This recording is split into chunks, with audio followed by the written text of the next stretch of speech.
ستاسو مخامخ ولاړ دی د غیرت په نوم قتل د کړی دی منی هم د سره یو څو خبرې کوم کلیوالې څنګه خیر دی جی نوم دې څه دی خیر جی عمر به دې څومره 25-26 سال دا څه چل شوی دا راته لږ ووایه قربان جی د دې وړه لور وه هغه ما اسپتال کې داخله کړې وه دې پسې ما پیسې وړې دا اسپتال کې نه وه د خور پسې د خور پسې جی نو د دې نه مخکې به زه داسې تلم کله ناکله نو د دې په وټسپ باندې د دې الګ آی ډي وه نو ما ورته نه تپوس وکړو چې دا څوک دی نو هغې ما ته ویل چې دا زموږ د دې ګاونډی نمبر دی خو ما ته دا پته نه وه چې دا د الګ نمبر دی نو جی زه چې اسپتال ته لاړم د اسپتال کې نه وه او ونه وخته نو زه رالم په موټرسایکل مې ودرو روټۍ موټۍ مې کور کې وخوړه ما ویل راشه لورې بیماره ده چې د خور تپوس لیدل شي چې خوراکۍ مې څنګه ده خو جی زمونږ داسې مخکې نه دښمني تېره شوې وه زمونږ د پیدایش نه مخکې د خپلې سپټۍ دپاره هم تماچه ګرځوله خو هغه هم کله ناکله جي زه چې داسې لاړم کور ته ما ور وډبو نو هغې څوک نه وتل چا راله څه اواز مواز رانه کو په دوباره باندې مې چې وډبو نو چا راله اواز رانه کو ما ویل چې خدای پاکه څه چل دی شک را سره راغی د خور د یوازې اوسېده او جی دې خاوند جي تورګي کې دی چې کله زه په دیوال ور وړېدم نو زما خو شک اسنه ما وی چې اسنه څوک یا څه چلی یا ځکه خوراکۍ یوازې ده او غمزپلې ده نو جی ما په تماچه باندې بورډ وه ما کچن کې اول تماشه وکړه څوک ونه جي چې ما خوراکۍ ته ور وډبو چا راله اواز رانه کو چې په دوباره مې ښه تیز وډبو نو خوراکۍ راله اواز راکو چې څوک یې نو ما ورته مدثر یم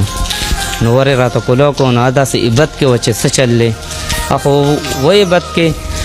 نو چې زه ورغلم دننه نو ما ته وایي چې څوک و د هغې لورې ماشوم یې مایده نوم دی مایده وفات شوه نو ما هغې ته غږ وګونه کړو نو زه یې د ګریوان نه ونیولم ما ته وایي چې مایده وفات شوه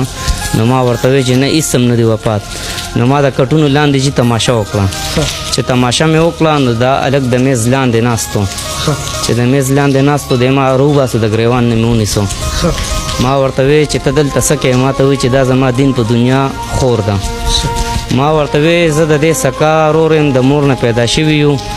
نو زه دا ټایم نه راځم او ته د دې چېرته پردی هلک او ته دا ټایم راځې دلته ته دلته څه کوې نو چې دی ما ته غږ وږ ونه کړو نو ما ته خوراکۍ وویې چې ده ته څه مه وایه دی مه وله ده بچي دي ما ورته وی چې بچو ته ګورم نو بچي د ستام دي نو بیا راته خوراکۍ وویې چې ولې نو موږ به دواړه ولې نو ما ورته وی چې ما ته مخې ته داسې پوزیشن ولاړ دی چې مخې ته مې جي دړه غوښې دي دا بچي دي دا بچي به ما ته پاتې کېږي ځکه چې زه دې مشرې ورور یم او دې سره یې نشته ما ورته وی چې زه به ولم خو دواړه به ولم یو به هم نه پرېږدم ځکه چې ما له نه ایمان اجازت راکوي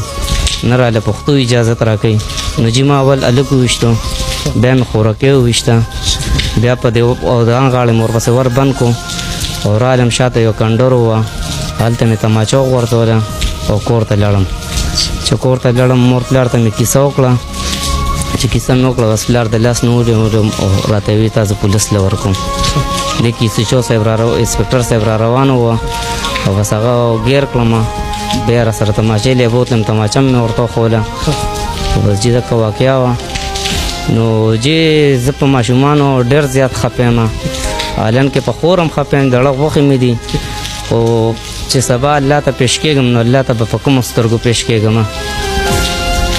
منځ کې پکې د ایمان جذبه ده د پښتو جذبه ده د دې نه مخ نشم اړولی که چېرې پرېښودل مې نو غونډ کلي به راته ګوته نیولی چې دا هغه بېغیرته دی چې یو بل یې ونیولو او پرېښودل نو چې بس ما خو کار کړی دی د پښتو مې کړی دی او د غیرت مې کړی دی او باقي کو په دې کې ما ته هر قسم سزا راځي نو زه ورته تیار یم چې زه به الله ته انشاءالله په داسې حالات کې پیش کېږم چې الله ته به انشاءالله زما سترګې اوچتې یا او ښکته به نه دلته کې غیرت ساتل ضروري و که نه د رشتې پالنه ضروري وه جي نو دغه خبره خو مکه ځای له راله چې مثال په طور کو جرګې ته وته نو هم به کلي ما ته ګوته نیوله که په خپه مې ویشتل هم به کلي ما ته ګوته نیوله چې یاره دی د مرګ نه ویرېدو یا دی د بل څه نه ویرېدو د دښمنۍ نه ویرېدو نو بس په دغه وجه باندې پکې ډز ضروري شو